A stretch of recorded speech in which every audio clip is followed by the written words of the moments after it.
Saviez-vous que si vous éteignez votre caméra pendant une visioconférence, vous pouvez réduire votre empreinte environnementale de 96 %? On a souvent l'impression qu'Internet et le numérique, c'est un peu immatériel. Même si on parle d'info nuagique, de cloud, les infrastructures pour stocker les données, elles existent réellement. On peut penser à des centres de données, par exemple, et à toute l'énergie qui est demandée par nos appareils pour fonctionner. D'ailleurs, Hydro-Québec a annoncé en septembre des projets majeurs pour la Gaspésie et le Bas-Saint-Laurent. 6000 MW, c'est du jamais vu. Le plus important projet de toute l'histoire de la Gaspésie et du Bas-Saint-Laurent. On décarbone, on produit de l'énergie plus propre, mais on ne se pose pas la question est-ce qu'il ne faut pas qu'on en consomme moins, parce que sinon, on va se retrouver face au même mur. Pas assez d'énergie produite par rapport à des besoins qui sont toujours croissants. Selon une étude du MIT réalisée en 2020, une heure de visioconférence ou de streaming en continu peut émettre entre 150 et 1000 grammes de CO2.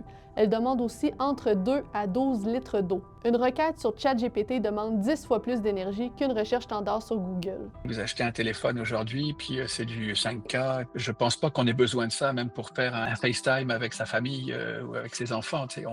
On se voit aussi bien avec une basse résolution, puis ça fait effectivement une énorme différence. Parmi les autres impacts, on compte notamment le non-respect des droits humains dans les activités minières pour extraire les métaux nécessaires à la fabrication des équipements numériques, l'eau utilisée pour refroidir les centres de données ou les enjeux de pollution liés aux déchets électroniques.